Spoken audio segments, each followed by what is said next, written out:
দরজা নকশা করার পরে অনেক পেঁয়াসা উঠে গেছে, অনেক পেঁয়াসা।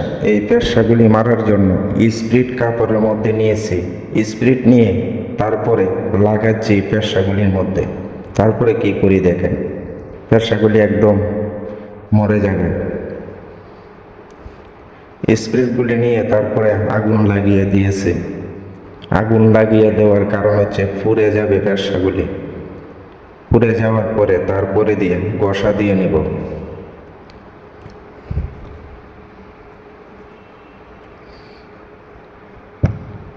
একদম ফেরসা, যে লম্বা লম্বা ফেরসাগুলি ছিল সেইগুলি পুড়ে গেছে।